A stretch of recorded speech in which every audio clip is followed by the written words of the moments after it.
Bienvenue dans La Voix du couple, le podcast qui vous accompagne dans cette magnifique aventure qu'est la vie à deux. Nous sommes Anna et Johan, deux humains qui avons fait le choix de partager un chemin commun avec ses joies et ses défis du quotidien. Pour nous, le couple est un espace fascinant qui invite à l'introspection et offre des possibilités d'épanouissement sans limite. Parce que vivre, c'est apprendre à toujours mieux aimer, nous avons à cœur de vous partager les épreuves et les enseignements que nous tirons régulièrement de notre expérience du couple, pour grandir ensemble. Alors que vous soyez ou non en couple, passionné de relations humaines ou amoureux de l'amour, ce podcast est fait pour vous. Cheminons ensemble sur la voie du couple. Bonjour à tous. Bonjour. Bienvenue dans ce nouvel épisode 29 du podcast La Voix du couple. Oui. Et aujourd'hui, on revient avec un format Dr Love. Yes. Vous connaissez ce format, on le présente plus. Oui. Bon, on va le présenter quand même un petit peu pour les nouveaux arrivants.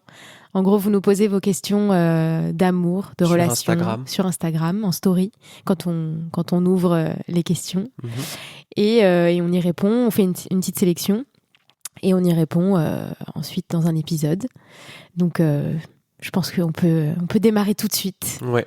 Allez, sans plus attendre. On l'a dit en même temps. Ouais. Première question. Alors, première question qu'on a reçue. Alors, on classe toujours un peu les questions pour qu'il y ait une espèce de cohérence qui se dessine. C'est toujours marrant de voir qu'il y a des résonances entre les différentes questions, aussi entre des choses qu'on peut vivre nous. Ouais, des fois, il y a des thématiques, des fois, c'est marrant. Il y a 4 personnes qui posent la même question. C'est marrant. Ouais, c'est marrant. Et donc, la première question, c'est... Alors, on va parler un peu d'attachement. Je sais que vous aimez ça. Les attachements évitants ont-ils plus de facilité avec les relations à distance ? Alors la réponse, je ne vais pas m'attarder trop longtemps sur cette question parce que c'est une problématique dont on a beaucoup parlé, l'épisode 21 du podcast, que je vous invite à aller regarder. On avait fait 2 épisodes, donc il y a 20-21 ou 21-22, je ne sais plus exactement, je crois que c'est 20-21. Je me rappelle plus. Mais en bref, oui, il y a quelque chose chez les évitants qui fuit un peu l'intimité, parce que l'intimité, l'expression de soi, elle est associée à une forme de danger. C'est des gens en général qui ont appris à se retrancher dans leur forteresse intérieure à cet endroit-là. Donc oui, effectivement, pour cette raison, même si j'ai pas de chiffres pour appuyer ça, mais j'ai le sentiment, l'intuition que ça prédispose peut-être les évitants à apprécier davantage les relations à distance. Ouais. Parce que en fait, ça implique d'être en relation. Donc on a tous besoin de liens, les évitants également. Mais donc c'est une manière de conserver le lien, tout en s'impliquant pas trop émotionnellement, parce qu'il y a un danger à cet endroit-là. Donc c'est ce paradoxe-là qui peut justement servir un petit peu les évitants à cet endroit-là. Ouais, tout à fait. Et oui, et juste pour revenir dans la situation étrange, c'est-à-dire ce qui a permis de montrer, de prouver la théorie de l'attachement, les bébés qui étaient catégorisés comme évitants, eh bien, quand ils étaient mis dans une situation un peu stressante, eh bien, en fait, ne sollicitaient pas leurs parents pour résoudre la situation. Ils étaient hyper indépendants et ils chouinaient pas. Or, il se trouve que malgré ça, leur niveau de cortisol était élevé dans la situation un peu stressante. Donc, pour rappel, c'était en laboratoire. Ils ont mis des bébés avec leurs parents, ils ont introduit un étranger, et donc c'était ça qui devait stresser les bébés. Et donc, dans les cas d'attachement évitant, encore une fois, le bébé en fait, n'avait pas de réponse émotionnelle en apparence. Mais en fait, quand on regardait les constantes, il y avait du cortisol, quoi. Il y avait, donc en fait, il y avait du stress physiologique, mais le bébé était pas, avait inhibé sa réponse émotionnelle et donc en fait, tout simplement n'appelait pas le parent par des pleurs. Donc il y a une espèce d'inhibition émotionnelle. Et donc cette inhibition-là, c'est ça qui me fait dire que oui, il y a quelque chose chez les évitants qui fuit l'intimité parce qu'il y a quelque chose dans l'expression de l'émotion où il y a quelque chose qui n'a pas été reçu. Donc du coup, effectivement, ça, à cet endroit-là, ça fait mal. Donc il y a quelque chose au niveau de l'intimité qui peut être douloureux à gérer au quotidien. Donc effectivement, la distance de la relation à distance va permettre de gérer ça tout en, encore une fois, cultivant, maintenant un lien, tu vois. Oui, après, tous les gens qui sont en relation à distance n'ont pas un attachement évitant, par contre. Oui, non, l'inverse n'est pas vrai. Évidemment. Mais et en plus, j'ai pas de données scientifiques pour étayer plutôt une intuition, quoi. Mais je pense que quand même, ça se vérifie quand même un petit peu. Il y a une cohérence, quoi. Il y a une cohérence. Il y a clairement une cohérence entre eux. Ouais, tout à fait. Donc voilà, c'est notre avis sur le sujet. Oui. Alors, question suivante. Comment sortir d'un schéma rupture-retour entre un anxieux et un évitant s'il y a encore de l'amour ? Alors, c'est une vaste question. Ouais. Tout simplement, je dirais que l'amour, ça fait pas tout. On en avait déjà parlé dans un épisode de Dr Love. Et ici, même s'il y a de l'amour, il y a un blocage au niveau de la relation. C'est pour ça que ça cause des ruptures et des conflits. Et encore plus dans un cas comme le tien, où vous êtes un anxieux et un évitant. C'est vraiment une association, on en avait déjà parlé, qui est assez complexe au quotidien, parce qu'elle va venir réveiller tout un tas de traumatismes et de blessures, et chacun va trigger l'autre, en fait, encore plus dans cette association-là. Donc peut-être travailler sur la relation. Par exemple, je vais donner plusieurs exemples. Peut-être chacun doit développer ce qu'il reproche à l'autre. En fait, dans le couple anxieux évitant, il y a vraiment une polarisation entre deux opposés. Et plutôt que de rester en fait dans cette opposition, peut-être l'enjeu c'est de changer de regard sur les défauts de l'autre, voire même de les prendre comme des qualités à développer pour soi-même, pour pouvoir s'équilibrer. En fait, quand tu fais ça, l'autre, c'est une opportunité pour toi de grandir. Ça peut être un modèle dont tu peux t'inspirer sur certains aspects. Alors pas tous les aspects évidemment, mais peut-être un exemple pour l'évitant par exemple. Vois chez ton partenaire ce que toi tu t'interdis de faire, c'est-à-dire par exemple faire confiance, te montrer vulnérable, être un petit peu dans l'intimité, etc., comme le fait ton partenaire anxieux. Et peut-être pour la personne qui est plus anxieuse, vois chez ton partenaire ce que toi-même tu t'interdis. C'est par exemple mettre un peu plus de distance, poser plus tes limites, être un peu plus indépendant, etc. Peut-être s'inspirer l'un l'autre pour pouvoir grandir ensemble. Ça c'est déjà un premier point qui est hyper important. Au lieu de toujours pointer du doigt les défauts de l'autre, quoi. Ouais, c'est vrai que moi je vois beaucoup de gens qui sont très en colère contre les évitants dans les commentaires. Ils disent les évitants, etc. Mais c'est peut-être parce qu'ils dégagent justement une énergie que vous n'arrivez pas à mettre en place dans votre vie, quoi. Ouais, bien sûr. Et je pense qu'il y a de ça. Et puis voilà, c'est des gens qui souffrent tout comme les anxieux. Et il n'y a pas lieu de faire une hiérarchie de ce qu'il y a de mieux entre, tu vois, enfin. Ouais, c'est une blessure comme une autre. Et je pense qu'il faut, le premier pas pour l'accepter, c'est de pas polariser, quoi. C'est ça. De pas montrer du doigt en permanence. Et c'est du coup aussi accepter les conflits. Tu vois, ça c'est le deuxième point que peut-être on pourrait donner. Toi, partenaire anxieux, peut-être ne plonge pas tout de suite dans le conflit. Peut-être prends un peu de distance, regarde tes émotions de manière un peu plus objective, essaye de détacher, de te mettre à la place de ton conjoint, parce que souvent les anxieux, ils sont tout de suite très rapidement dans l'émotion, et du coup il y a des phrases qui peuvent sortir, voilà. Et peut-être faire cette distance-là avec l'émotion. Et la traverser dans un premier temps et peut-être après pouvoir communiquer, etc. Ça peut être hyper important. Et peut-être l'évitant, du coup, à l'inverse, arrête de fuir le conflit, quoi. Plonge dans le conflit, quoi. Plonge dans tes émotions et inspire-toi de ton partenaire anxieux pour ça, quoi. Et tu vois, ça parle aussi de... c'est intéressant ce que tu dis là et ça m'évoque un point qui me semble essentiel. C'est que là, dans votre relation, il y a un truc... Il y a un truc qui peut pas aller au bout dans le lien que vous avez et qui... Comment dire c'est-à-dire, il y a quelque chose à la fois qui est insupportable dans votre façon de relationner l'un avec l'autre, et en même temps, vous n'arrivez pas à aller au bout de la rupture. C'est-à-dire, vous allez assez loin pour être au bord de la rupture, et puis après, derrière, vous repartez pour un tour, quoi. Parce que tu dis, il y a encore de l'amour, tu parles d'un schéma rupture-retour. Donc, vous rompez, mais en fait, c'est pas définitif. Vous revenez après, quoi. Ouais. Et en fait, c'est comme s'il y avait un besoin d'être ensemble chez vous qui était plus grand, en réalité, que les blessures que vous vous infligez et que en fait les désaccords que vous avez. Et donc je pense que ça rejoint ton dernier point. Il y a cette idée, il y a un travail à faire à cet endroit-là qui est de traverser le désaccord sans aller jusqu'à la rupture.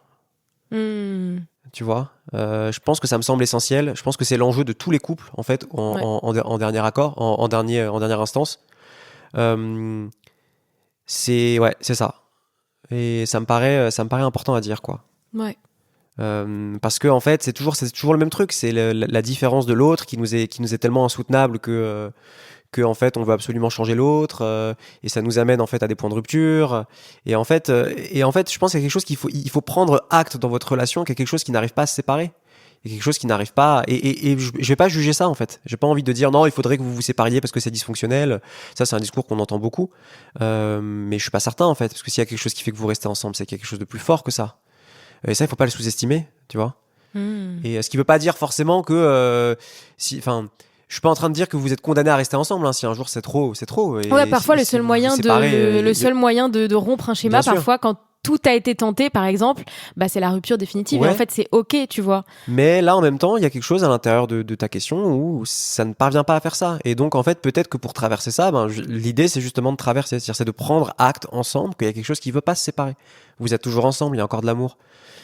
Et donc, peut-être partir de ça pour mieux traverser peut-être les désaccords que vous aurez et les conflits que vous aurez. Parce que de facto, c'est ça qui existe aujourd'hui dans votre relation. C'est que vous avez besoin paradoxalement de la rupture pour vous montrer à quel point vous vous aimez. Ouais, c'est vrai. Donc voilà, mais ça génère beaucoup de souffrance. Le risque derrière à terme, c'est de vous épuiser avec ça et qu'à la fin, la rupture soit consommée finalement. Parce qu'en fait, c'est vrai que je te coupe, ça te dérange pas, mais quand tu parles de rupture, j'ai l'impression qu'il y a un truc qui est pas vraiment assumé au niveau de la rupture. C'est tu sors pas grandi de cette rupture parce qu'en fait tu répètes le schéma, donc c'est comme si vous appreniez pas vraiment de pourquoi on en est arrivé là. Et peut-être justement l'objectif d'une rupture à la base, c'est quand même il n'y a pas d'objectif, mais peut-être voir les responsabilités de chacun, pourquoi on en est arrivé là, tu vois, pourquoi on en est arrivé à rompre. Est-ce qu'il y a une vraie remise en question? Ou est-ce que juste vous rompez et vous vous remettez ensemble, mais sans vraie remise en question, tu vois? Et la vraie remise en question, je pense qu'elle doit se jouer chez vous aussi à un niveau de... Il y a une piste qui est à explorer, je pense, c'est l'apaisement au niveau du système nerveux. Parce qu'il y a quelque chose, en fait, il y a une espèce de schéma là où vous vous déclenchez l'un l'autre, et c'est presque mécanique. Il y a une mécanique qui est bien huilée dans votre histoire. Tu vois, c'est le schéma, rupture, et puis rupture, retour, il y a quand même de l'amour. C'est comme s'il y avait une mécanique. Et c'est épuisant, ça, comme une horloge. Or, on est des êtres de liberté, les êtres humains. Il n'y a rien de pire que de se voir enfermé dans une boucle. Ouais. Et donc, et peut-être qu'une des pistes pour ça, c'est un truc qui rejoint la pleine conscience, l'apaisement du système nerveux, enfin, toutes ces pistes-là à la fois qui convergent vers le même but, c'est-à-dire réussir à mettre un petit tampon quand il y a des montées émotionnelles, quoi. C'est-à-dire ne pas se laisser en permanence avoir par les montées émotionnelles. Y a un truc en gestalt, en thérapie, où on dit laisser passer la première vague quand un patient vient. Et en fait, cette idée que si on plonge dans le récit du patient immédiatement au début de la séance, il y a quelque chose chez le thérapeute du coup qui va s'impliquer, qui va rentrer dans la lutte avec lui, et c'est pas le meilleur moyen en fait d'aider la personne qu'on a en face de nous. Et peut-être parfois le meilleur moyen, c'est justement de laisser passer la première vague, de rester assis, de se laisser traverser par la première vague, et derrière d'aller explorer avec un peu plus de... Après avoir laissé passer justement cet afflux-là, il y a quelque chose qui se libère un peu et qui respire plus large et qui permet de voir un peu plus loin. Et je pense que ça parle de ça ici. Alors, les tips, pour ça, il y en a plein. C'est pour ça que j'ai parlé de système nerveux, de pleine conscience. C'est-à-dire, en gros, tous les trucs qui vont vous permettre d'être plus connecté à votre corps, d'être plus connecté à votre liberté, d'être plus connecté à quelque chose de plus vaste que la simple mécanique relationnelle dans laquelle vous êtes enfermé. Et ça se joue par, encore une fois, pleine conscience, voilà, toutes des choses qui vont rendre plus vaste votre expérience et qui vont vous empêcher peut-être de retomber en permanence dans la mécanique. Et vous en avez fait l'expérience. C'est vrai que quand on est reposé, qu'on a fait une bonne nuit de sommeil, qu'on a fait du sport la veille, qu'on a médité un peu le soir même, qu'on a vu, vous voyez bien que les chances de conflit sont bien moindres que quand on est explosé de fatigue, qu'on est en surmenage depuis 3 semaines parce qu'on est dans notre truc et qu'on est... Donc ça, il y a un soin à prendre à ce niveau-là, quoi. Le couple, c'est aussi ça, c'est-à-dire c'est cultiver cet équilibre-là, quoi. En amont, chacun aussi. Et ça empêche, et je pense que ça contribuera beaucoup à vous empêcher de tomber dans cette mécanique-là. Et on parle d'expérience, hein, nous on traverse ça souvent avec Anna aussi, tu vois. Et voilà. Bon, je pense qu'on est allé un peu loin par rapport à cette question, mais ça me semblait essentiel de le dire ici. Ouais. Alors, nouvelle question. Comment se remettre d'une rupture brutale ou en penser que c'était l'amour de notre vie ? Alors, moi, le premier truc que j'ai envie de dire ici, c'est que, en général, quand la rupture elle est brutale comme ça, c'est qu'il y avait, dans 99% des cas, sauf exception, quand même des signes avant-coureurs. Quelqu'un ne rompt pas brutalement du jour au lendemain alors que tout se passait de façon idéale pour lui dans les derniers mois, quoi. Tu vois ? Je dis, encore une fois, il peut y avoir des exceptions à ça, mais en général, et je suis pas du tout en train de justifier le fait de rompre brutalement, ça peut être très douloureux à vivre, on est bien placé pour le savoir. Donc voilà, mais là, l'idée est plus de dire, s'il y a rupture brutale, c'est qu'il y avait des signes avant-coureurs. Donc dans ta question, on pensait que c'était l'amour de notre vie, comment se remettre, rupture brutale. Il y a un truc, il y a un truc quand même de déni à cet endroit-là, forcément.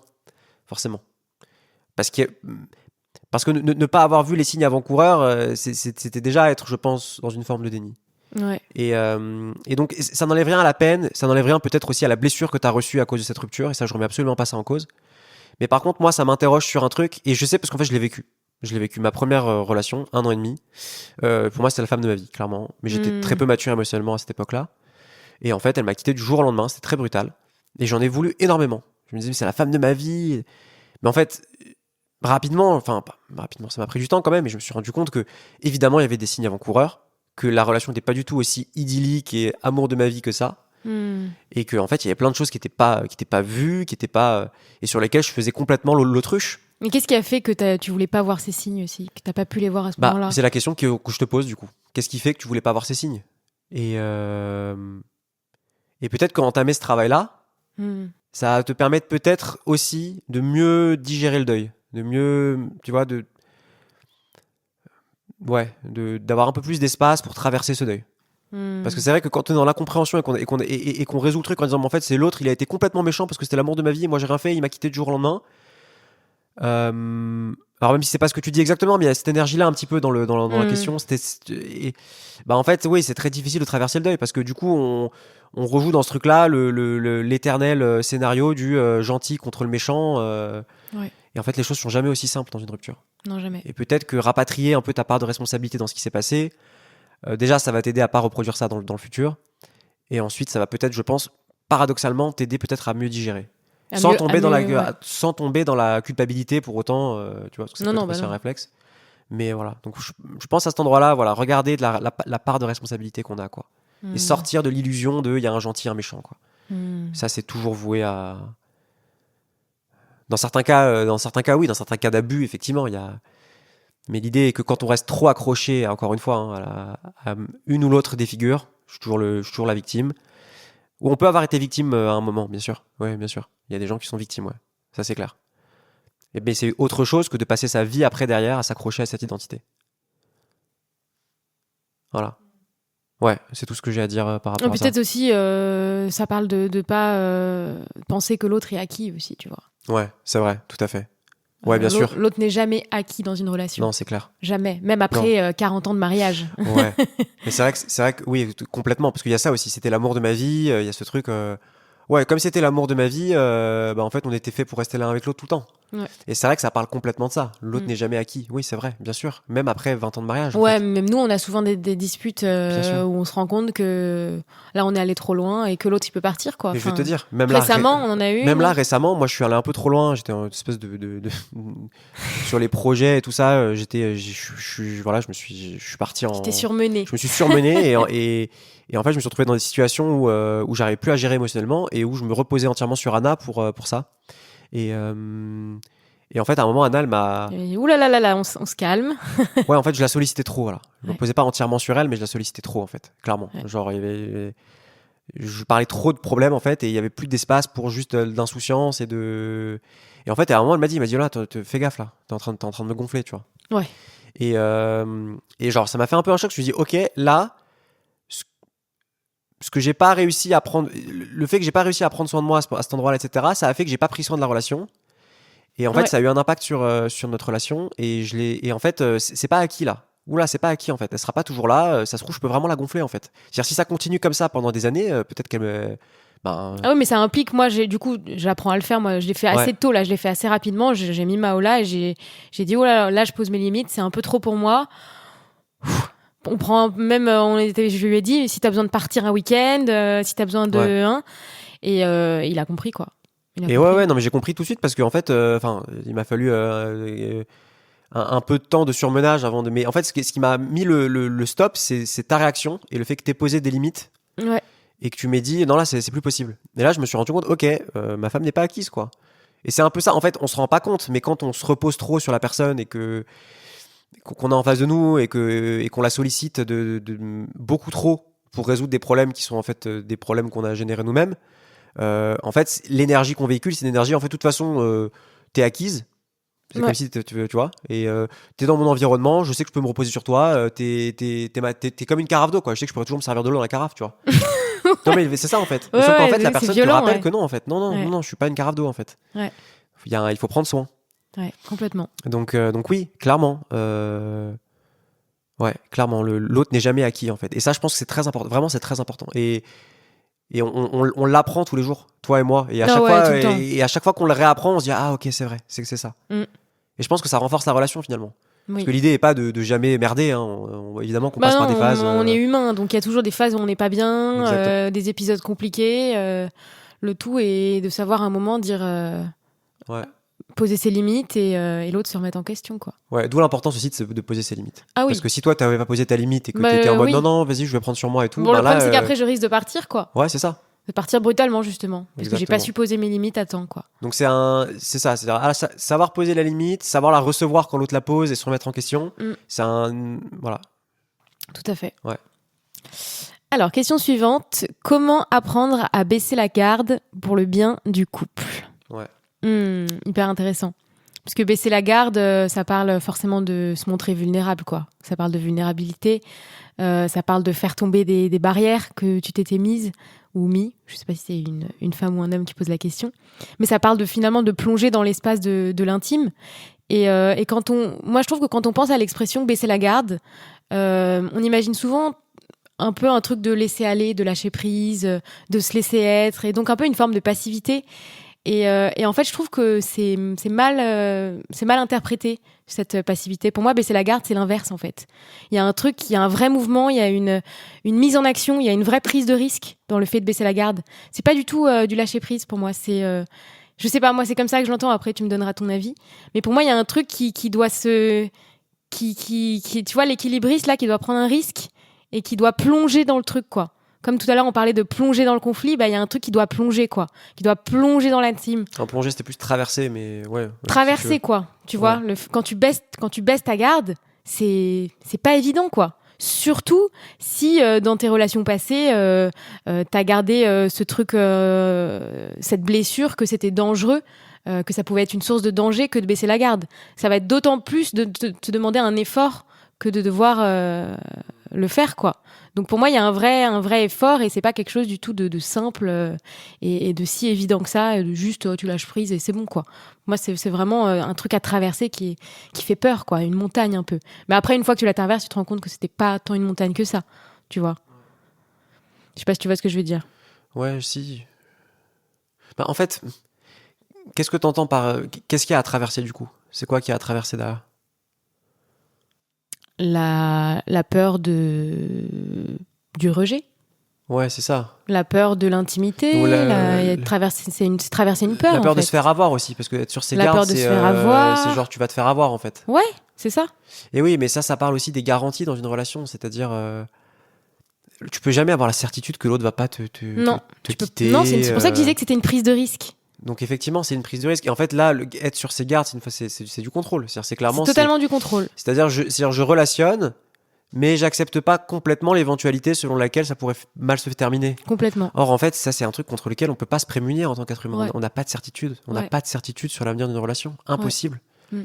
Et demander ça à l'autre ou demander ça à soi-même en étant en permanence dans le contrôle, c'est un épuisement complet. Et en plus, ça te coupe de la relation. C'est ça qui est terrible, paradoxalement.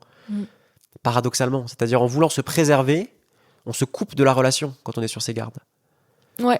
Donc effectivement, là, il y a quelque chose à traverser à cet endroit-là, c'est traverser la peur de perdre l'autre, la peur d'être blessé. Ouais.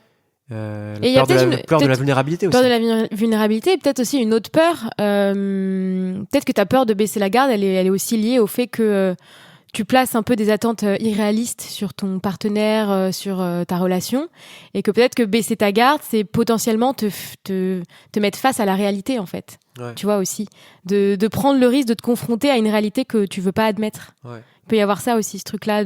Parfois, tu vois, on se met des barrières pour rester dans une forme de déni, un peu, tu vois, de tout ce qui va pas dans la relation. Et en mettant des barrières, tu peux avoir l'illusion que tu poses correctement tes limites. Intéressant ça. Alors qu'en fait, c'est l'inverse. Poser ses limites, c'est pas du tout la même chose que mettre des barrières, tu vois. Ouais, c'est très intéressant. Quand on pose ses limites, justement, on est dans une lucidité de la réalité. Alors que quand tu mets des barrières, t'es souvent dans le déni, en fait. Ouais, peut-être qu'en fait, il y a des choses aussi, parce que tu peux l'interpréter comme ça, la question, il y a des choses qu'en fait, dans cette relation qui ne te vont pas.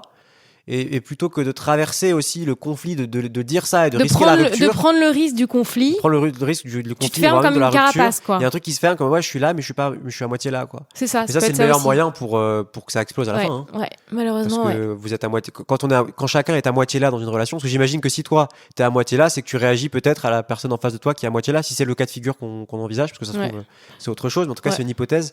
Voilà, ça peut être aussi une hypothèse, tu vois. Effectivement, deux moitiés de relation, ça fait pas une relation. Ouais, c'est ça le problème. Ça fait une moitié de relation. Ouais. Donc, non, mais ça me paraît intéressant. Ouais. Alors, peut-être question suivante. Oui, question suivante. Avez-vous des tips éprouvés pour mieux communiquer lors des conflits et ainsi en sortir sans dommage et plus rapidement, voire grandi ? Ici, les conflits nous fragilisent. Alors oui, c'est intéressant. Moi, ça m'évoque cet épisode qu'on avait fait sur le Dr épisode 6, si ça vous intéresse. On a parlé des disputes. C'était vraiment autour des disputes. Et le Dr Gottman, c'est un chercheur en psychologie américain qui s'est penché sur la façon qu'ont les couples de se disputer et en quoi la manière que les couples ont de se disputer va permettre de prédire avec 91% de certitude s'ils vont se séparer ou pas. Ouais.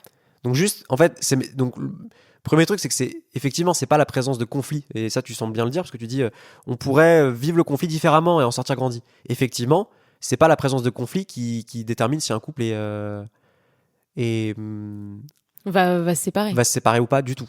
C'est la façon qu'ils ont de se disputer. Et donc ça, il a mis en place 6 indicateurs que, si ça t'intéresse, je t'invite vraiment à aller écouter épisode 6.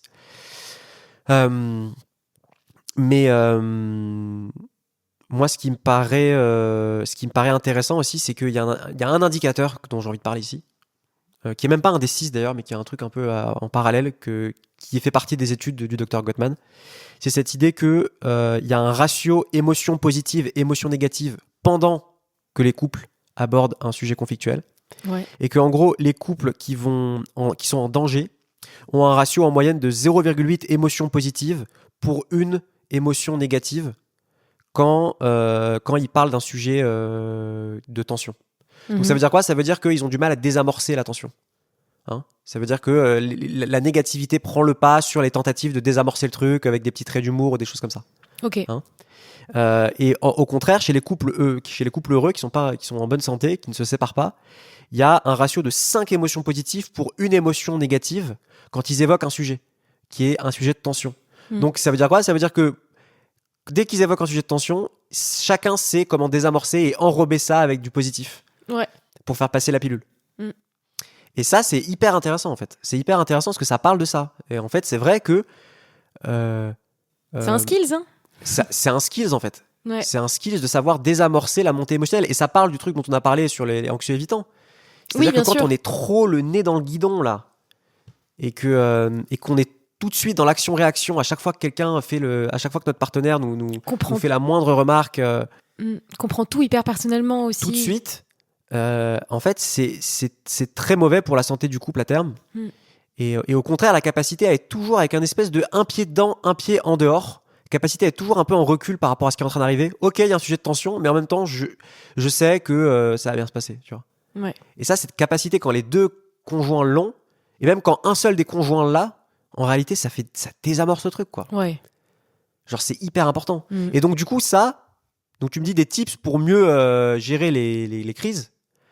En fait, je vais te dire la vérité, c'est que je vais pas te donner un skills miracle à activer uniquement pendant la crise. Parce que ce truc, la capacité, là, à avoir un pied dedans et un pied en dehors, de savoir prendre un peu de recul quand il y a un moment de tension, ça se cultive dehors. Dans ta vie quotidienne. Dans la vie quotidienne, pas pendant la crise. Là, c'est comme, donner des médicaments à quelqu'un qui a déjà un cancer. C'est quand les cancers peuvent être évités, par exemple à cause du tabagisme. Bah oui, mais le mieux à faire, c'est d'arrêter de fumer avant. Tu vois, genre la chimiothérapie, c'est le dernier recours, tu vois. Tu vois, et donc là, c'est un peu la même chose. Il y a toute une mécanique. J'ai pas envie de dire une mécanique, c'est plutôt un art de vivre, quelque chose à cultiver, une gratitude, une tendresse. Un lâcher prise aussi, à travers encore une fois des exercices sur le système nerveux, sur la respiration, sur la méditation, sur toutes ces choses-là qui permettront une fois accumulées, et aussi dans la relation, c'est-à-dire connaître l'autre, savoir exactement comment le désamorcer, être curieux, être à l'écoute de ses envies et de ce qu'il aime, et savoir cultiver ça se fait avant en fait, ça se fait en amont. Et pas pendant comme ça, en colmatant la brèche au dernier moment d'un bateau qui est en train de couler alors que le truc a un trou comme as. Oui, ça veut dire qu'il faut le faire, par exemple, si au boulot, tu as des tensions, bah, commence à les désamorcer au boulot, vois comment tu y arrives, et après, applique la même chose dans ton couple, quoi. Ouais, et puis même, et puis dans même ta vie dans du la quotidien, vie quoi. quotidienne. C'est un truc à faire. Ce que vous allez construire aussi dans le couple de vraie écoute mutuelle, ça servira et ça, je pense que ça servira pendant la crise. Et ça, je pense que c'est vraiment important. Les couples qui savent sortir des crises, c'est pas parce qu'ils ont un management de crise qui est meilleur que les autres. Non, c'est parce qu'ils ont construit dans tous les autres moments où un peu anodins de la vie quotidienne, ils ont construit une relation de confiance profonde qui vont pouvoir venir activer quand il y a un conflit. Ouais. Voilà, donc ça me paraît essentiel de le rappeler. Comment faire pour sortir d'une crise de couple sans ruiner la nuit à venir, s'apaiser sans se détester? Bah, là aussi, moi je trouve que ça parle d'un truc là, c'est cette espèce de mythe de il faut se coucher, il faut avoir résolu les conflits avant de se coucher. Bah, on en avait déjà parlé dans un épisode, je me rappelle. Et moi je trouve que c'est un peu vrai. Après, en tout cas, moi j'aime pas me coucher en te faisant la tête. Oui, alors il y a deux choses. Il y a bouder. Okay. Donc ça, effectivement, j'aime pas me coucher en boudant. Ouais. Oui, ça, s'il y a un truc à ce niveau-là, oui. Ouais. C'est vrai que se coucher en boudant, c'est pas agréable, quoi. Tu te lèves le matin, t'es pas bien. Non, parce que, voilà, effectivement. Mais par contre, se coucher avec un désaccord qu'on n'a pas réussi à résoudre, mais en fait, traverser ça ensemble et se dire que, bon, on n'est pas d'accord, mais ça change rien à la qualité de la relation, non ? C'est autre chose. Et alors ça, je pense qu'il faut faire une distinction du coup à cet endroit-là entre des problèmes solubles et des problèmes insolubles. Parce que je pense qu'il y a des problèmes qui peuvent vraiment... Les problèmes solubles, c'est des problèmes qui peuvent être vraiment solutionnés rapidement, matériellement, quoi. Tu vois, genre si tu fais pas assez la vaisselle et qu'il y a une charge mentale par rapport à ça, tu me le dis, je me remets en question, je fais plus la vaisselle, tu vois. Genre ça, c'est un truc... C'est un problème soluble, ça, tu vois. Oui. Donc ça, déjà, il y a ce truc d'être un minimum à l'écoute pour savoir écouter son partenaire et chacun faire le minimum de remise en question pour régler les problèmes solubles déjà. Ça, ça me paraît essentiel. Mais après, il y a des problèmes dans le couple aussi qui sont des problèmes insolubles. La différence de l'autre, ses opinions, ses visions sur certains sujets, tu pourras pas le changer, quoi. Et c'est pas le but, en fait, tu vois. Oui. Et à cet endroit-là, et du coup, un désaccord à cet endroit-là, tu peux pas le solutionner, quoi. L'autre, tu vas pas lui enlever sa liberté de penser du jour au lendemain, quoi. Ça marche pas comme ça. Et donc pour ces problèmes-là, qui sont souvent aussi dans le couple, en fait, oui, effectivement, il n'y a pas d'autre solution que de traverser en fait le désaccord et de se coucher en se faisant un câlin malgré le désaccord, quoi. Tu vois ? Et voilà. Et donc, ouais. Je sais pas si j'ai beaucoup plus de choses à dire là-dessus. Parce que tu vois, ce truc de sortir d'une crise de couple, absolument. Des fois, faut traverser la crise et tu peux pas en sortir comme ça, absolument. Non, quoi. Parfois, il faut juste même accepter, en fait, le désaccord, accepter la différence de l'autre. Et donc, traverser ça. Et ça crée de l'apaisement, quoi. Pour créer de l'apaisement, ce qui veut pas dire que la crise est solutionnée et qu'on est sorti de quelque chose. Parce qu'en fait, tu sors pas de certains désaccords. Moi, je pense qu'il y a des sujets sur lesquels il y a certains sujets sur lesquels on n'est pas d'accord, en fait, tu vois. Et en fait, ça sert à rien de creuser trop longtemps, quoi. C'est plutôt cultivons ce qui nous rapproche et sur ces sujets sur lesquels on n'est pas d'accord, on n'est pas d'accord, tu vois. Genre, on va pas épiloguer 50 ans, quoi. Tu vois. Et parfois, ça crée des crises, mais ouais, cultivons ce qui nous rapproche, quoi. Tu pourras jamais être 100% aligné avec la personne avec qui t'es. Ça n'existe pas. Voilà. Donc ça me paraît essentiel de le rappeler. Intéressant. Alors, question suivante. Comment savoir si notre peur ou notre intuition comment savoir si c'est notre peur ou si c'est notre intuition qui nous guide en amour ? Intéressant parce que moi, déjà comme ça, je dirais que c'est souvent un peu les deux qui nous guident en amour. Et c'est ok, il n'y a pas de mal à ce qu'il y ait un peu de peur aussi qui te guide en amour, parce que parfois, en fait, notre intuition, elle nous guide vers des espaces qui nous permettent de dépasser justement des peurs qui étaient latentes et qu'on doit traverser pour notre propre bien, pour grandir dans l'épreuve, tu vois. Donc, même si on dit souvent que la peur, c'est l'opposé de l'amour, ça dépend. Pas tout le temps. Je suis complètement d'accord avec ça. Moi, j'en ai un peu marre de ces visions de développement personnel hyper dichotomiques comme ça. C'est ça ou ça. Mais enfin, vous vous rendez pas compte que parfois, il y a des peurs chez vous qui sont en fait de l'amour? Évidemment, il y a des peurs en fait dont le rôle est de nous protéger. C'est pas de l'amour, ça? Évidemment, les peurs sont là pour nous protéger. On a peur d'un truc parce qu'on sait qu'on peut se mettre en danger en le faisant. Et donc, c'est qu'il y a une part d'amour en fait derrière. Vous voyez ce que je veux dire? Alors évidemment, il y a des degrés dans l'amour. C'est un amour qui est conditionné, c'est-à-dire, tu vois, il s'agit pas de dire que c'est de l'amour pur à 100%. Pas. Alors évidemment, il y a des degrés. Et je pense qu'effectivement, il y a des degrés d'amour de plus en plus spirituel et de plus en plus désidentifié, etc., épuré. Et je dis pas, et c'est bien et c'est sain. Il y a plein de maîtres spirituels qui nous montrent la voie de ça, et c'est cool.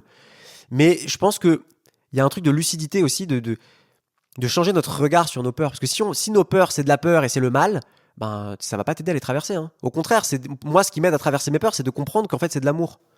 En fait cette part-là, elle veut me protéger. Mais après, tu comprends, elle veut me protéger, donc en fait, elle me veut pas foncièrement du mal. Sauf que là, en réalité, ça vient d'une mémoire traumatique. Je suis pas vraiment en danger si je traverse cette peur-là. Donc, je vais faire comprendre à ma peur, en bonne intelligence avec elle, qu'elle est pas obligée d'être aussi violente et qu'on va aller ensemble traverser le truc. Et donc ça complexifie un peu la vision de la chose.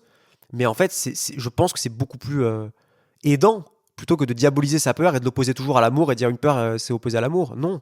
Certaines peurs sont là pour nous protéger, certaines peurs portent en elles une énergie d'amour. Et ça montre en fait que dans ce monde de dualité dans lequel on est, il n'y a pas tout blanc, tout noir. Tout est tissé de fils de bien et de mal, et c'est intriqué en permanence en fait. C'est même le yin et le yang du bien et du mal qui génèrent notre réalité par leur énergie à la fois d'attirance-répulsion.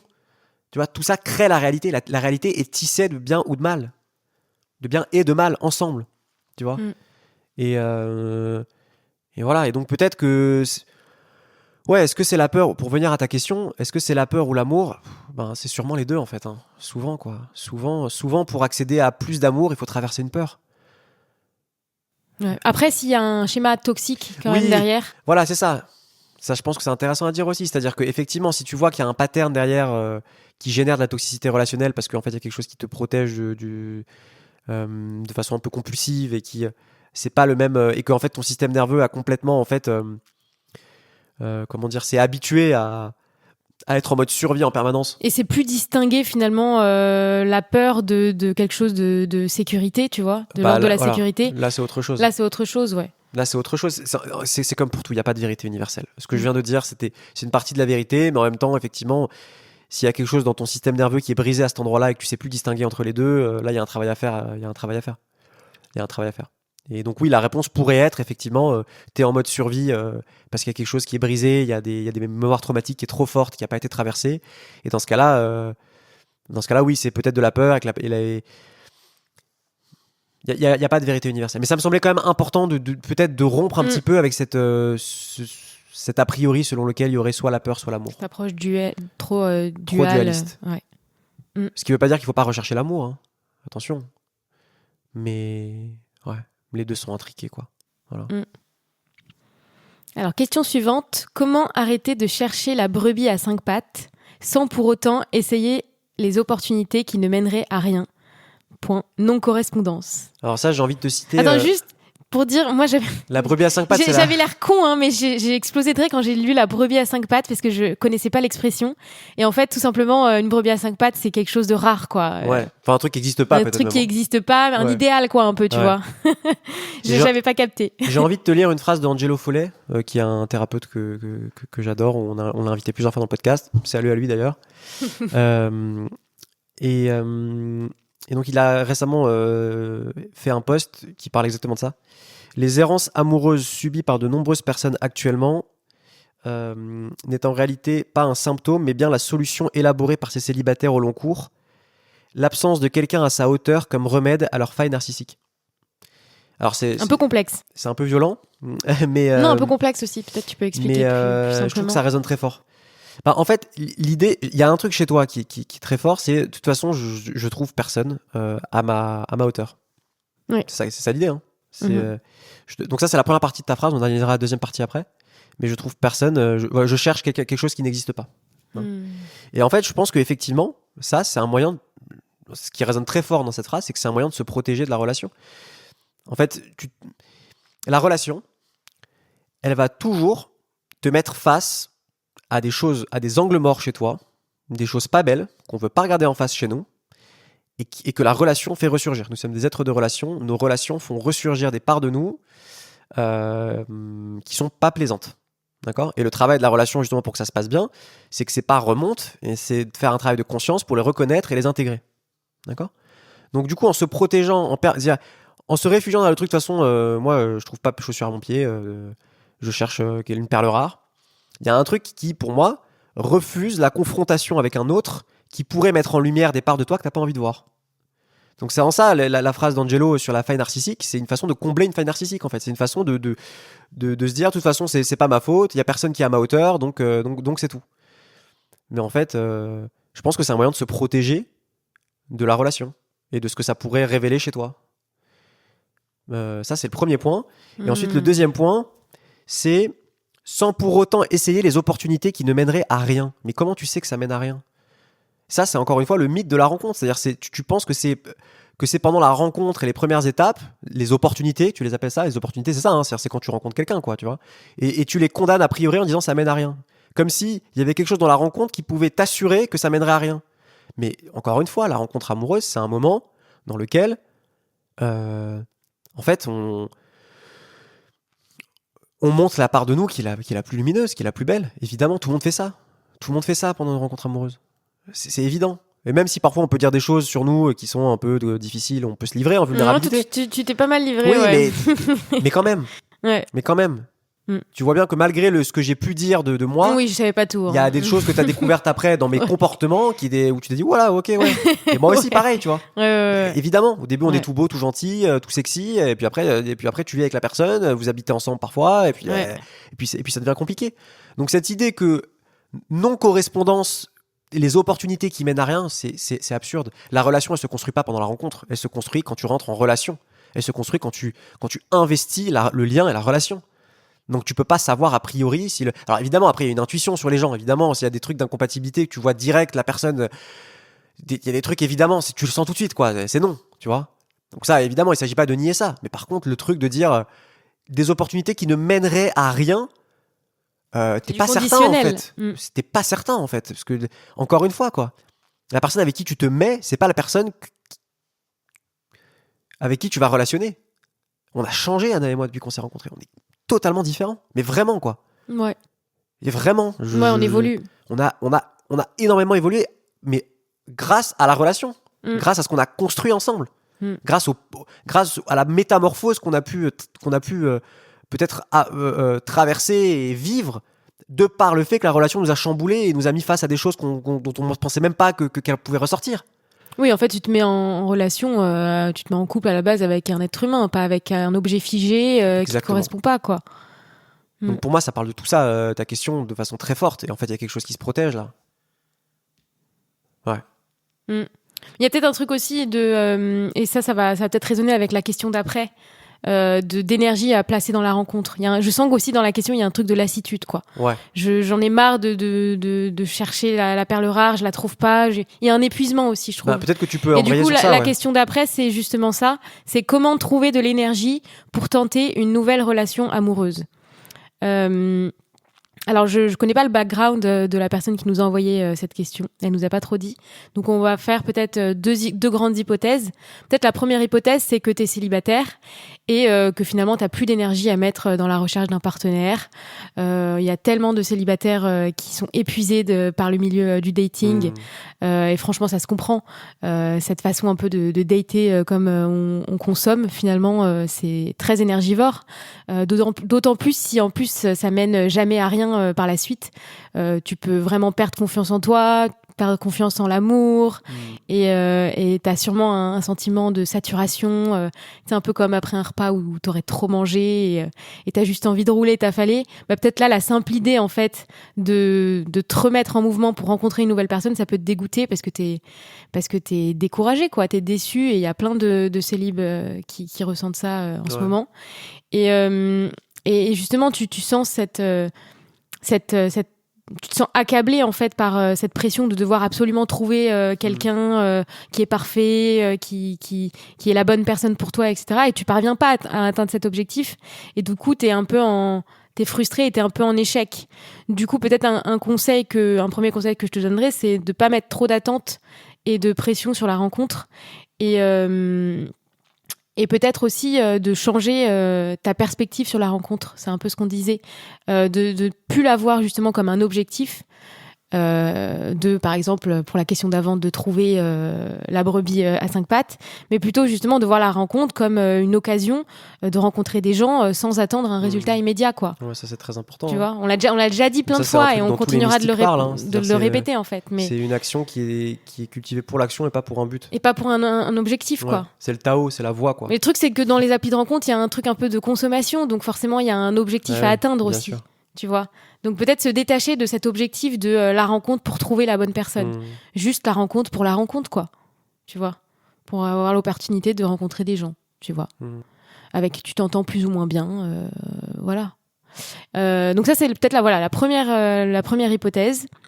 Et la deuxième hypothèse, c'est que soit tu sors d'une relation qui t'a épuisé émotionnellement, et l'idée d'ouvrir ton cœur à nouveau pour une nouvelle relation te paraît insurmontable et t'épuise déjà à l'avance. Ça, c'est peut-être la deuxième hypothèse. T'es peut-être dans cette phase en fait de deuil un peu d'une rupture que t'as eu plus ou moins récemment, et peut-être que finalement t'as juste un besoin de temps pour te reconstruire, pour récupérer ton énergie et pour reprendre confiance en toi avant justement de te relancer dans une nouvelle dynamique relationnelle. Et dans ta question, on a l'impression qu'il y a une vision de la relation qui est vécue comme quelque chose d'épuisant. Tu vois, genre, comment trouver l'énergie. Il y a vraiment ce truc d'épuisement. Alors, certes, construire une relation, ça demande du travail, mais aussi, j'ai envie de dire que c'est pas épuisant d'être en relation, ça se saurait. Ça devrait pas. En tout cas, il y aurait moins de gens en relation si c'était si épuisant que ça. Et il y a plein de façons de relationner qui peuvent te booster, qui peuvent te redonner de l'énergie, à côté même et de la confiance en toi. Et peut-être que t'as justement pas encore trouvé cette personne qui te donne cette énergie à pouvoir à mettre dans la relation, tu vois. Peut-être même qu'en attendant même de relationner à nouveau de façon amoureuse, il y a peut-être plein d'autres relations dans ta vie qui te permettent de... Ouais.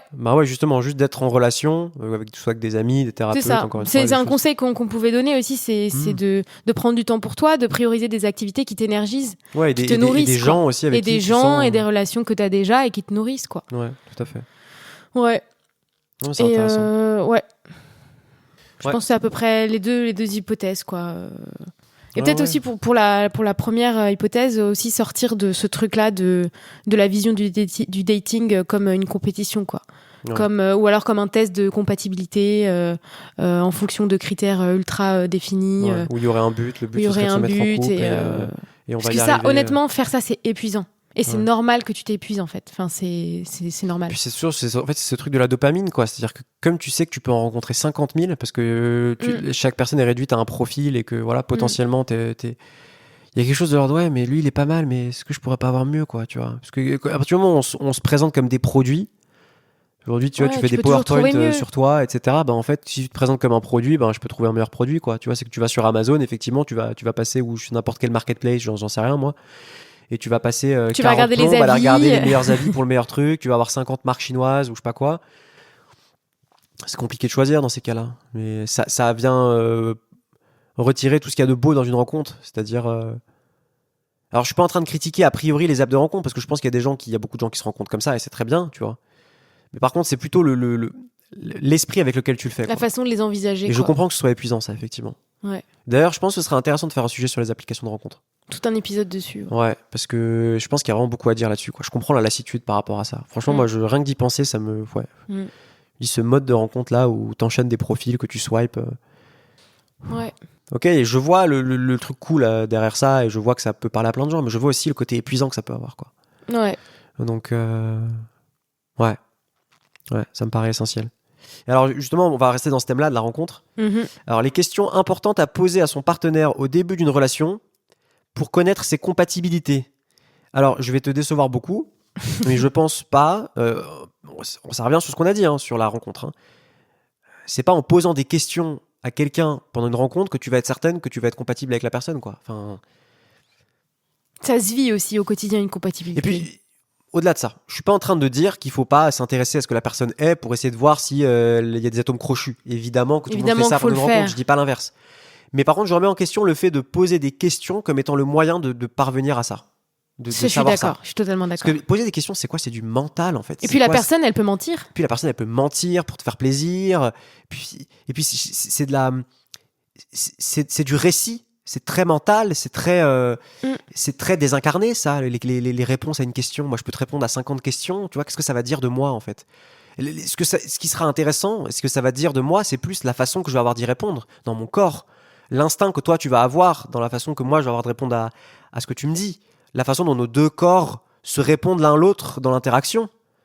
Ces choses imperceptibles qui font toute la vie instinctuelle de l'être humain et qui correspondent à 80% de l'échange effectif qu'il y a entre deux êtres humains.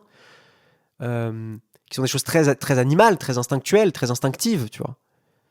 Et donc moi, je me concentrerai beaucoup plus sur ta façon d'être en lien avec la personne plutôt que sur du blabla mental et de questions. Même si je comprends que ce soit important par ailleurs. Il y a des choses sur lesquelles...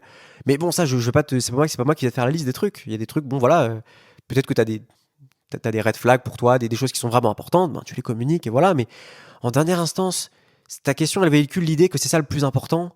Et en vrai, je pense pas, quoi. Sincèrement, quoi. Sincèrement, combien de relations j'ai eu avec des filles avec qui on était d'accord sur tout au premier rendez-vous, c'était très intense. Et en fait, dans les faits, on relationne pas bien, quoi. On fusionne et puis après on se déteste et puis nos corps se font mal l'un l'autre parce qu'il y a un truc qui se fait pas au niveau du lien, quoi. Et Anna, la première fois que je t'ai rencontré, pour moi, je me souviens d'ailleurs, en termes mental, j'étais pas très stimulé. Parce que moi, je suis quelqu'un de très intellectuel. Anna, t'es pas comme ça. Non, donc c'est vrai qu'on aurait pu dire compatibilité intellectuelle, oui, mais c'est pas... T'avais eu mieux, quoi. Oui. Par rapport en compatibilité. Mais par contre, il y avait un truc c'était agréable. La présence de l'autre était réconfortante. Il y avait une chaleur, il y avait une fluidité dans la discussion, dans l'échange, tu vois. Il y avait quelque chose qui était pas forcé. Et c'est ça le plus important, en fait. Ouais, tu m'as ouvert à toute une dimension de douceur et je sais pas, c'était fluide, mais à un niveau physique, en fait. C'est-à-dire que quand je rentrais dans un truc avec toi, c'était neutre, je me sentais bien. Enfin, j'étais même pas bien, je me sentais naturel. Naturel, voilà, c'est ça. Naturel. Exactement. Genre, comme un truc qu'on force pas, tu sais. Et ça, c'est merveilleux, en fait. Ouais. Et moi, je pense que c'est plus à cet endroit-là, quoi. Je pense qu'on devrait plus aller à nos rencontres avec cette espèce de lâcher-prise et de... Je vais voir comment mon corps va se comporter plutôt qu'être sur un truc en mode je vais poser des questions et puis est-ce qu'il va répondre à cette question parce que ça va être bien ou pas ? Est-ce que... C'est fatigant, ça. Ah, franchement, moi, je vois trop... Je te juge pas, j'étais comme ça pendant tout. Bah oui, moi aussi, j'étais exactement pareil. Mais le problème, c'est que j'écoute trop de podcasts et de contenus en ce moment... où justement il y a il y a un gros focus sur les critères et tout ça et justement c'est que ces fameuses questions à poser et que si le mec il te paye pas le verre, si le mec il fait pas ça, si le mec il truc, c'est tout de suite un no way, quoi. Enfin, mais il y a même pas de... On va même pas chercher à comprendre pourquoi. Il y a même pas de tu me payes pas le verre, pourquoi, viens on en discute, genre c'est juste on catégorise la personne parce qu'elle a répondu à des trucs qui pas exactement comme on l'avait dans notre critère prédéfini, tu vois, dans notre liste, et du coup on la base direct, genre je trouve ça, et il y en a de plus en plus et ça m'attriste de ouf, et quand j'entends ça, genre j'ai envie de dire mais c'est triste, en fait, tu vois, genre c'est pas que ça, quoi. Enfin, non. Puis ça se trouve, en fait, tu passes à côté de quelqu'un avec qui... En fait, on est tellement dans le mental, dans le critère, dans il faudrait que ce soit comme ça, que ça se trouve, en faisant ça, tu passes à côté de gens avec qui, en fait, ce serait merveilleux, quoi. Et juste parce que le mec, t'as pas payé ton verre, parce que pour lui, en fait, il faut faire 50-50 et que c'est comme ça, et que c'est... Ouais, mais à côté de ça, ça se trouve, avec ce gars-là, ça aurait été génial, quoi, tu vois. Mais en fait, juste, on s'enferme dans nos prisons mentales, où on pense savoir exactement ce qu'il nous faut, et où, en fait, on se connaît si peu nous-mêmes qu'on passe notre temps à être seul. Ouais. C'est ça, la vérité, hein. Ouais.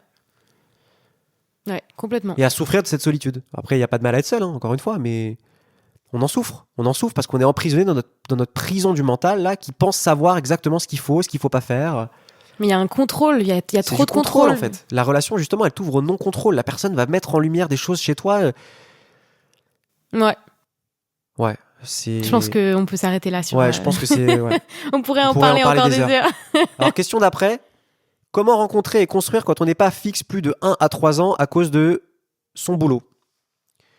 Bon, moi, je vais répondre rapidement à cette question. En fait, toi, tu pars du principe, il y a ton boulot, donc ça change pas. C'est quelque chose qui est fixe dans ta vie. Et du coup, c'est comment tu vas pouvoir construire un couple avec cette contrainte. Ben, forcément, ça marche pas, quoi. Bah oui, bien sûr. Il y a un choix, en fait, qui est pas fait. Il y a un choix. Il y a une prise. T'as choisi ton boulot, quoi. Il y a une priorisation qui a choisi ton boulot. Je dis pas que parce que t'as choisi ton boulot, tu vas pas pouvoir rencontrer quelqu'un avec qui ça pourrait cliquer parce que lui aussi est dans un truc qui pourrait être compatible avec toi. Hein. Ça peut t'arriver, c'est tout ce que je te souhaite. Mais de facto, si là tu trouves pas, c'est que en fait il y a quelque chose, et tu le dis dans ta question, c'est clair, t'as choisi ton boulot. Ton boulot, c'est un truc qui est fixe. Tu remets pas en question ton boulot là. Tu remets en question ta capacité à trouver quelqu'un. Mais ton boulot, c'est genre, moi, ça c'est un donné. Je voyage, c'est comme ça, tu vois. Oui, mais justement, il y a peut-être un truc à changer au niveau de cette énergie, à être un peu plus souple. Il y a un truc de souplesse, c'est-à-dire. Il y a un truc de souplesse. Tu peux pas avoir le beurre à l'argent du beurre. Tu t'ouvres à la rencontre en ayant cette possibilité de justement d'être plus aussi fixe vis-à-vis de ton boulot et d'être un peu plus souple vis-à-vis de ton boulot. C'est exactement. C'est un peu l'inverse. C'est l'inverse en fait qu'il faut faire. Ouais. C'est-à-dire tu t'ouvres à la relation en étant plus souple avec ton boulot et pas l'inverse. Genre tu t'ouvres à ton boulot en étant moins souple avec la relation, quoi. Tu vois. Enfin, si tu veux vraiment cultiver la relation. Ouais, c'est un truc qu'on a déjà dit 1000 fois, mais être en relation, ça implique des compromis. Des compromis, et ça implique surtout de nourrir la relation. Alors l'idée de compromis, c'est plus de nourrir la relation, c'est-à-dire de mettre de l'énergie dans la relation. Et donc ça implique effectivement de faire des choix. Je préfère le mot choix à compromis. Parce que c'est un choix en fait. Si à un moment tu choisis que tu as vraiment besoin de relation et que c'est ça que tu mets en priorité, ben, du coup tu feras ce qu'il faut par rapport à ton taf. Mais là, tu pas choisi. Donc comme tu n'as pas choisi et que là tu as choisi ton taf, ben... Il faut que tu en payes les conséquences. T'es pas vraiment ouvert à la rencontre du coup. Ouais, mais il faut que tu le vois ça, à cet endroit-là. Et encore une fois, je dis pas que tu pourras jamais trouver personne, mais là je sens que c'est compliqué à cet endroit-là. Et c'est pas compliqué pour rien, parce que t'as pas choisi. De ouf. Donc forcément, voilà, c'est tout. Alors. Que pensez-vous du stashing? Ouais, que pensez-vous du stashing? Ouais. Ok. Déjà, c'est quoi le stashing? Est-ce que tu peux nous définir? Ça veut dire cacher, planquer. Donc le stashing consiste à cacher volontairement son ou sa partenaire au reste de tes connaissances, de tes amis, de ton environnement. Donc c'est genre aussi sur les réseaux, je suis en couple, mais ou aussi sur les réseaux sociaux. Donc je suis en couple, mais je le dis à personne. Bon voilà, ça parle d'un oui mais encore une fois. Hein. C'est-à-dire je veux avoir les avantages du couple, avoir quelqu'un à portée de bras sur qui je peux me reposer, etc., avec qui je peux partager des trucs cool. Et en même temps les autres aspects dans lesquels je dois ma liberté. Même peut-être côtoyer d'autres meufs ou d'autres mecs en même temps, etc. Voilà, je me restreins pas, quoi. Bah, ça parle exactement de la même chose, quoi. Exactement de la même chose. Et encore une fois, c'est pas l'idée du compromis. Encore une fois, je trouve que ce mot, il est un peu trop connoté. C'est l'idée du choix. C'est l'idée du choix, quoi. Je pense qu'on a vraiment une génération qui a du mal avec le choix. Être en couple, c'est un choix. C'est pas un truc comme ça, tu dis ouais, je suis en couple, tu le décrètes, tu l'écris sur un bout de papier et puis t'es en couple. Non. Être en couple, ça implique du choix, et c'est tous les jours du choix. C'est je choisis de mettre de l'énergie dans ma relation pour faire marcher le couple, pour faire exister cette maison couple-là. Et donc, c'est tous les jours, tu mets de l'énergie dedans. Donc, ça implique des choix. Ça implique que ce soir-là, ben, effectivement, tu as déjà vu des potes les 2 derniers jours d'affilée. Ce soir-là, je passe avec ma femme chez moi, on se fait un petit dîner sympa, on regarde un petit film. Tu vois ? Voilà. Ouais, donc que pensez-vous du stashing? C'est encore une énième façon qu'a trouvé la modernité d'appeler ce truc qui est le oui mais, c'est-à-dire l'incapacité à faire un choix, de vouloir le beurre à l'argent du beurre, c'est-à-dire être en relation mais en même temps ne pas être en relation, quoi. C'est d'être en relation sans en payer le prix. En fait, c'est la société de l'individualisme qui crée ces trucs-là. C'est-à-dire c'est comment faire ce que je veux et être un roi, mais tout en étant quand même un peu avec les autres parce que je sais qu'au fond j'en ai besoin. Ça marche pas comme ça en fait. Non. Franchement, si t'es dans cette situation, courage, parce que c'est jamais agréable d'être caché. Mais il y a une faille narcissique énorme derrière ça, en vrai. Hein. Derrière cette idée de je veux tout, quoi. Je veux être le roi, je veux avoir tous mes plaisirs et mes besoins comblés, ma liberté comblée, et en même temps j'ai besoin du lien, quoi. Mais ouais, mais le lien, il implique forcément de faire des choix et de mettre du soin dans le lien. Et c'est comme ça qu'on grandit aussi, c'est comme ça qu'on se nourrit soi. Et on s'enferme dans l'individualisme. Ça mène à quoi, cette vie ? Ouais, franchement, si la personne te stache, confronte-la. Oh non, c'est même pas confronte-la, c'est barre-toi rapidement, quoi. Non, attends, il y a peut-être des raisons. Non, mais attends. Confronter d'abord et ensuite. Si la personne te ment ouvertement en te disant. Si la personne te ment ouvertement, là. Je suis en couple avec toi et derrière, en fait, elle dit à tout le monde qu'elle est pas en couple avec toi. Pour moi, c'est. Oui, non, ça c'est chaud. Ça. C'est très très chaud. Non, par exemple, si elle veut pas tout de suite l'annoncer sur les réseaux, c'est peut-être parce qu'elle est pas encore prête de s'engager. C'est ça que je veux dire. Oui, il y a des. Tu vois, un peu moins extrême. Tu vois, il y a des paliers. Mais là, le staging, c'est vraiment dissimuler aux autres le fait que t'es en couple. Ouais, mais tu sais, des fois, les premières étapes de la relation, quand t'es pas encore sûr, des fois, tu veux pas trop annoncer le truc. Bien sûr. Donc c'est pour ça que je te dis confronter d'abord. Il faut remettre les choses en contexte, évidemment. Si au bout de 3 mois, il y a ça, oui, là, il y a lieu de se poser la question. C'est peut-être qu'il y a des choses qui n'ont pas été clarifiées, évidemment. C'est ça. Mais si par contre le staging, tu te rends compte après depuis un an, un an de relation, que ça a été, ou surtout même pas forcément un an, mais que ça a été officialisé, que le mec t'a dit ou la personne t'a dit, oui, là, on est en couple et tout, et que derrière, en fait, il se déresponsabilise en disant qu'il l'est pas. Ça s'appelle juste du mensonge, quoi. Genre, c'est juste, clairement. C'est juste hyper grave, quoi. Ouais, ça c'est chaud. C'est de la manipulation et du mensonge. C'est chaud. Complètement. Voilà, c'est notre avis sur la question. Ouais. Et du coup, comment savoir quand c'est le moment de partir ? C'est la question suivante. Je vais y répondre très rapidement parce que c'est une question à laquelle j'avais déjà répondu. Donc, je me rappelais pas. Ouais, dans le passé. C'est qu'en fait, tu le sais pas. Il y a des couples qui sont extrêmement malheureux l'un avec l'autre, qui ont retourné le problème dans tous les sens, qui savent évidemment qu'ils devraient partir et que ça ne fonctionne plus, mais ils partent pas. Parce qu'en fait, il y a un mystère du lien qui fait que ils restent ensemble. Et voilà.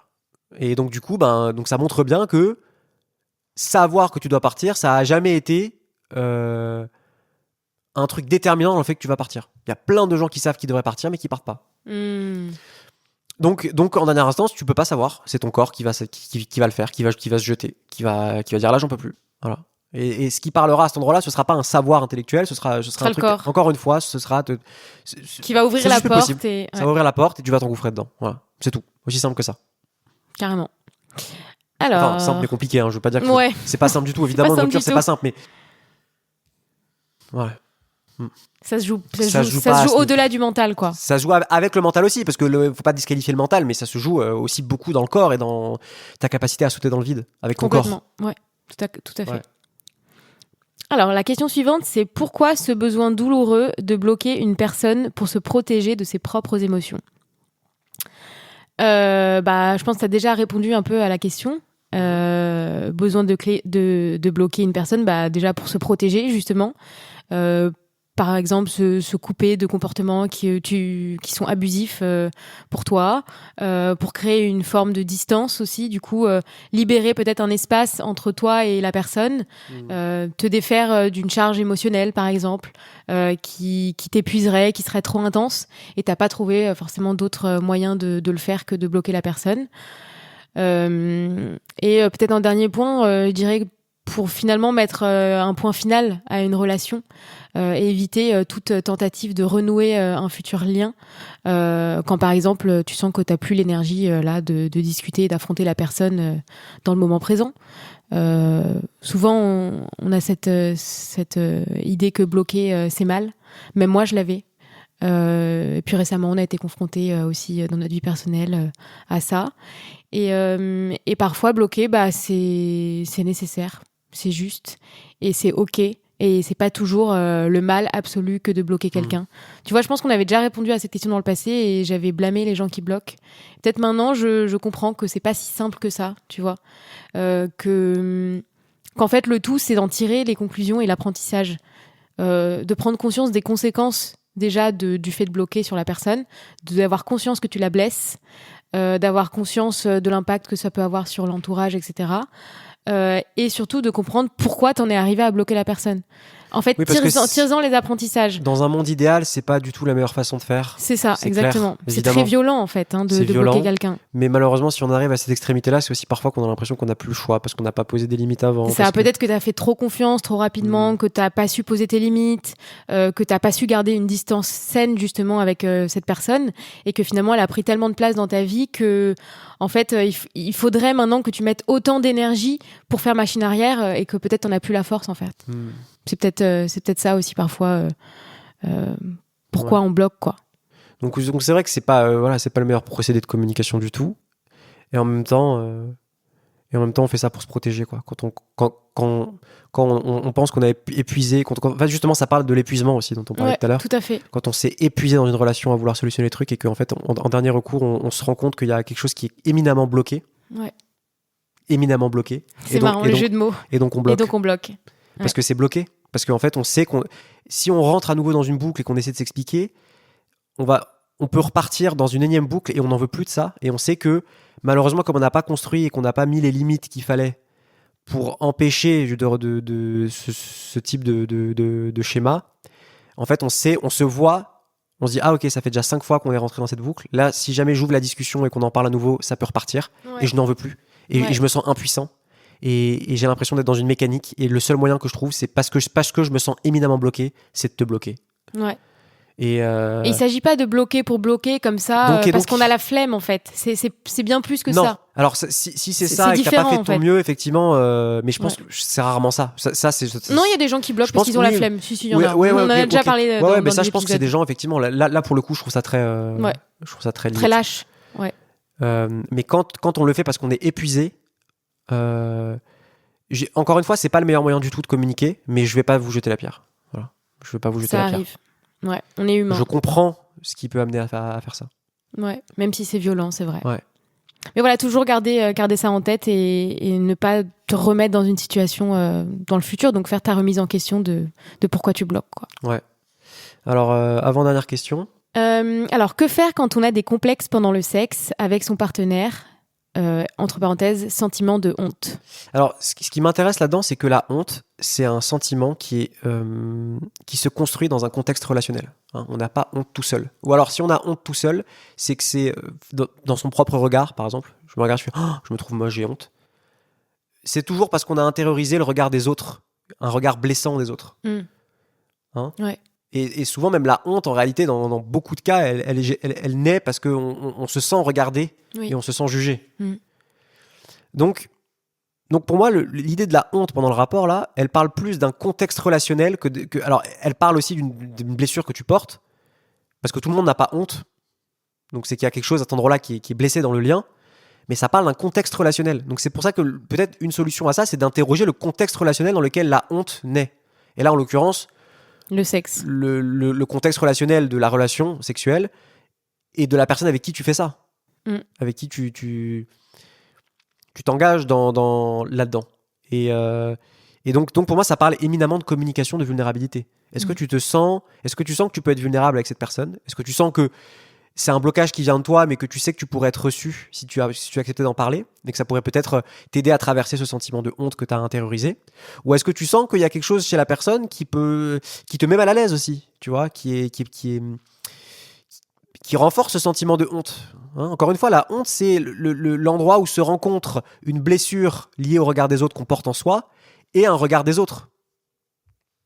Tu vois ? Et parfois même, la honte, c'est aussi un truc qui parle même pas d'une blessure qu'on porte dans le passé, mais ça peut tout simplement être infligé. Tout le monde aurait honte de se faire jeter des tomates sur la gueule dans un contexte en montant sur scène, par exemple, par pure méchanceté. Même quelqu'un qui a pas de blessure par rapport à ça, ce serait horrible, il ressentirait de la honte. La honte, c'est un sentiment humain. Donc je t'inviterai à faire la part des choses. Qu'est-ce qui t'appartient là-dedans lié à des traumas et qu'est-ce qui appartient à la relation dans laquelle tu as cette sexualité-là. Voilà. Donc j'ai pas de réponse à ça a priori, mais interroge ce contexte relationnel-là. Genre regarde, est-ce que tu peux te montrer vulnérable avec cette personne ? Comment vous relationnez ensemble ? Même au-delà du sexe, comment ça fonctionne ? Tu vois ? Est-ce qu'il y a des tabous ? Est-ce qu'il y a des endroits où il y a une forme de violence, de non-dit Oui, parce que souvent le sexe, c'est souvent le reflet d'autres endroits aussi de la relation où tu peux avoir ce sentiment de honte aussi, tu vois. Donc ouais, hyper intéressant. Et ouais, donc ça me paraît essentiel. Ouais. Alors, dernière question. Oui. L'ultime. Alors. Oui. Comment... Ceux qui ont le ref. Tout le monde a la ref, non ? Non, je sais pas. Non, j'avoue, on est un peu des boomers. Alors, c'est un sketch de Gad Elmaleh où il fait l'accent québécois. On est le team Bafoy. Alors, comment se comporter en couple avec un conjoint atteint de TDAH ? Je pense que je peux répondre à cette question parce que parce que Yo-Yo a de fortes suspicions de TDAH pour ma part. De TDAH. En tout cas, il remplit tous les symptômes. Enfin, TDA plutôt, parce que... TDA, sans hyperactivité, on va en reparler. Mais t'as jamais fait les examens chez un psychologue? Non, mais bon, je pense qu'il y a de très très fortes suspicions. Mais en tout cas, t'as tous les symptômes, donc je pense que Johan est TDAH. Donc je vais répondre à cette question. Donc déjà, le premier point, c'est de se renseigner sur le TDAH. Évidemment, pour mieux comprendre ton partenaire qui en est atteint, pour mieux comprendre ses symptômes, il faut connaître un petit peu, un minimum, ce que c'est comme trouble. Donc, on va définir le TDAH. C'est un terme hyper à la mode en ce moment, alors qu'en fait, finalement, ça concerne qu'un très petit pourcentage de la population française. Je crois que c'est à peu près 5% de la population. Donc, non, tout le monde n'est pas TDAH. Après, je pense qu'on est vachement en retard en France sur ces sujets-là, par rapport aux États-Unis. Non, mais je crois que mondial, c'est 5 à 7%. Ah, ok, d'accord. Donc, il y a vraiment des trucs, même aux États-Unis, c'est comme ça. Ok, je savais pas. Je me disais peut-être qu'il y avait un truc qui n'était pas diagnostiqué. Oh, non, c'est moins de 10% de la population, en tout cas. Alors, c'est pas quelque chose de rare, par contre. Oui, bah oui. Parce que 5%, c'est quand même pas mal de gens. C'est quand même pas mal de gens.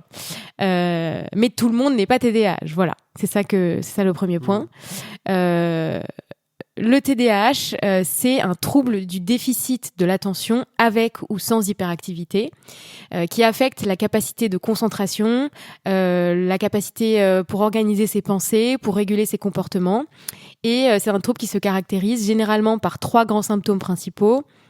Il y a une forme d'inattention, donc on a une difficulté à rester concentré, à organiser des tâches, à suivre des instructions, à terminer ce qu'on a commencé et à être facilement distrait. Il peut y avoir du coup une hyperactivité ou pas.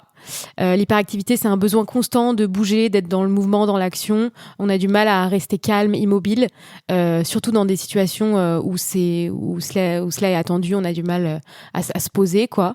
Et un troisième point, c'est l'impulsivité. Il y a une difficulté à attendre son tour, très peu de patience, une tendance à agir parfois sans réfléchir, à interrompre un peu son entourage. Donc le TDAH, il peut affecter plusieurs aspects de la vie, comme les études, le travail, les relations sociales, la gestion des émotions. Et finalement, c'est une différence dans la façon dont le cerveau de la personne va fonctionner. Donc c'est pas une maladie, c'est vraiment juste un cerveau qui fonctionne différemment. C'est un trouble quand même. C'est un trouble, voilà. C'est une différence, quoi. Donc il faut connaître cette différence, ça c'est le premier point. Après voilà, donc une fois que t'as connu un petit peu les symptômes, peut-être moi je vais parler de comment j'arrive à gérer ça avec Johan. Par exemple, Johan, c'est quelqu'un qui a une pensée en arborescence, qui a un cerveau qui va à 1000 à l'heure, alors que moi, dans mon cerveau, c'est très très calme, très apaisé. Donc, je suis vraiment l'opposé de lui. Mais j'ai de la chance parce que ma sœur jumelle a la même chose. Donc, j'ai quand même de la chance parce que du coup, j'ai grandi avec ça. Donc, j'ai été confrontée très tôt avec des personnes comme Johan. Donc ça m'aide aussi. Un autre point, c'est la gestion du temps. Je sais qu'il est très compliqué entre Johan et moi et qui est, je pense, une des plus grosses sources de conflits entre toi et moi, clairement. Ça, tu vois, ça, on parlait des trucs sur lesquels on n'est pas d'accord et ça vraiment la gestion du temps. Moi, de mon côté, je déteste être en retard. On a une gestion du temps qui est opposée à Anna et moi. Ouais, vraiment, je suis assez réaliste sur ma temporalité. Au travail, je suis très peu en retard quand j'ai des patients. En général, je suis quasiment tout le temps à l'heure. Quasiment tout le temps. Donc j'ai une notion du temps qui est très réaliste, alors que toi, tu mets souvent beaucoup trop de choses à faire en un petit laps de temps, et tu dis ouais c'est bon, ça va passer, et à la fin on est tout le temps en retard. Mais je tiens à préciser que mes retards sont pas extrêmes. Non mais quand même, moi ça me trigger. C'est toujours des petits quarts d'heure quoi. Ouais. Parce qu'en fait, moi pour agir, il faut que je sois acculé. Je peux pas agir parce que je l'ai planifié avant dans ma tête. En fait, j'ai tellement d'idées dans ma tête que l'idée selon laquelle il faudrait maintenant me préparer pour être sûr d'être à l'heure exactement pile, elle prend pas le dessus par rapport à d'autres idées au même moment. Voilà, c'est ça. Donc du coup, c'est une idée comme une autre. Et cette idée-là, elle est pas reliée à une action, genre en mode, ah là, je vais me préparer. Ouais. Genre, il faut que j'attende de plus avoir le choix pour être en mode, bon là, j'y vais. Oui. En fait, c'est un truc de... Et moi, je suis l'opposé. C'est mon corps. Alors que toi, Anna, t'es dans la... Moi, je vais d'abord dire, ok, là, il me reste 1 heure, donc je vais commencer à me préparer. C'est quoi le terme pour dire ça ? T'es dans la... Je sais pas. Il y a un nom. Planification avant, mais un autre terme que ça. Ouais, c'est ça. Pas la planification, peut-être l'appréhension, la... Je sais pas. Enfin, voilà, un truc qui veut dire non, ça. Non, mais je pense que les gens comprennent, quoi. Voilà. Mais du coup, on est vraiment opposé là-dessus. Et moi, ça m'énerve. Et franchement, ça, c'est encore un truc qui me dérange beaucoup. Mais je sais, je peux pas le changer. Il est comme ça. Oui, mais en même temps, moi aussi, ça m'énerve. Les pics de stress que je t'envoie, pour rien, en fait, parfois. Genre vraiment, c'est-à-dire pour un truc où en fait, on arrive à l'heure. Tu vois, par exemple, quand on avait été au musée. Moi, je suis un peu l'extrême inverse. Quand on avait été au musée, t'étais ultra stressé. Et en fait, on est arrivé, genre littéralement 20 minutes avant. Non, on est arrivé pile à l'heure, t'exagères. Non, c'est pas vrai. Donc, voilà, typiquement, voilà. C'est vraiment bref. Voilà, vous avez un exemple de désaccord. En prenant le temps en plus, en prenant le temps. Et puis en plus, le musée, il n'y a pas un mec qui t'attend à pile à l'heure pour 15h rentrer. Tu vois, si t'es là à 15h03, personne va te faire chier, tu vois. Ouais. Donc du coup, dans ces moments-là, je dis oui, mais en fait, là, ça sert à rien de stresser parce qu'on n'est pas extrêmement en retard du tout, quoi. Là, on y est dans 10 minutes, on va être pile à l'heure, il n'y a pas de problème en fait, tu vois, on a pris le temps de manger tranquillement. Et toi, attends, non, je prends pas le temps de manger. Et en fait, et moi parfois j'abuse aussi dans le sens inverse, genre clairement. Mais en fait, on est tous les deux dans l'abus dans nos façons de. Mais du coup, un truc important dans ces moments-là, c'est d'être conscient du fonctionnement de chacun, de structurer aussi des choses si c'est important pour vous. Par exemple, de faire des to-do list, de planifier, même si toi, t'as un peu plus de mal. Au final, quand tu fais des to-do list, je suis obligé de faire ça. Toi, t'es obligé, sinon tu t'éparpilles en fait. Sinon, sinon tu pars dans tous les sens, quoi. Non. Donc des to-do list et de se fixer des objectifs clairs et qui sont mais ça, pour le coup, réalistes, quoi. Dans le boulot, je finis par y arriver. Ça me fait mal, mais je suis obligé en fait. Parce que sinon c'est trop compliqué. D'ailleurs, ça a été une évolution. J'étais pas comme ça il y a encore, si vous m'aviez vu, même il y a encore 5 ans, j'étais incapable de sortir le moindre truc, quoi. Genre, là, en ce moment, dans ma vie, je sors beaucoup plus de choses. Avec le podcast, on est quand même à quasiment 30e épisode et tout. Ouais. Donc, c'est un progrès déjà par rapport à ça. Mais je me rends bien compte que c'est pas évident pour moi de faire ça. Ouais. C'est pas du tout évident. Moi, je suis un idéaliste, rêveur, très intellectuel, qui adore contempler des idées, quoi. Je suis pas un homme d'action. À la base, non. Tu l'es devenu parce que tu as trouvé les outils pour. Mais c'est pas ma dominante du tout. Ouais, c'est vrai. Je suis pas un homme d'action, moi je suis un rêveur à la base. Ouais. Donc globalement, peut-être on peut conclure un petit peu là-dessus. Prends du temps pour toi parce que vivre avec une personne TDAH, c'est super dur. Non, mais ça peut être éprouvant. Franchement, c'est vrai. Donc voilà, il faut pas que tu te laisses bouffer par ce trop plein d'énergie aussi de ton partenaire. Trop plein qui dégage malgré lui, c'est pas de sa faute. Donc maintiens aussi des activités personnelles, des trucs à toi. Maintiens ton indépendance aussi là-dessus, je trouve, c'est hyper important. Communique à ton partenaire quand il faut qu'il se rende compte aussi de quand il a été trop loin, etc. Et profitez de cette différence entre vous pour grandir, pour toi, ça peut t'aider à stimuler, et puis ton partenaire aussi, vos capacités d'adaptation, de communication. Reconnaissez les forces de votre partenaire, valorisez-vous mutuellement et reconnaissez les qualités aussi de la personne TDAH, la créativité, la passion, l'enthousiasme, l'originalité aussi. Ce sont des personnes souvent un petit peu qui sortent de l'ordinaire. Et voilà. Et l'objectif, c'est vraiment de créer un environnement qui permet à ce que chacun se sente soutenu, non jugé. Et si vraiment vous sentez que vous n'y arrivez pas, consultez un professionnel pour vous aider. Donc, vous voyez, toute relation, il y a des différences. C'est jamais idyllique. Vous voyez, sur les réseaux sociaux, on est là tout mignon à faire nos petits sourires. Mais... Ouais, mais dans le podcast, on se livre quand même. Oui, bien sûr, on se livre. Mais vous voyez bien qu'en réalité, il n'y a pas de... Non. Personne n'est parfait. La différence, c'est un truc auquel tout le monde va se heurter dans toute relation. Couple, ouais. Et c'est comme ça. Et c'est ça qui nous enrichit aussi. Ouais. Est-ce que ce serait pas le mot de la fin ? Je suis content que tu sois différente de moi et que tu m'aides à voir que je peux exagérer dans certains aspects de cette différence. Ouais. Et toi, inversement. Et voilà. Complètement. Donc c'est une aventure d'équilibrage aussi. Ouais. Écoutez, voilà. C'est le mot de la fin. Ouais. Allez, clap de fin. Yes. J'espère que cet épisode vous aura plu. Ouais. Je vois qu'il est un peu long, c'est autour de 1h20. Mais il est long, il est très long.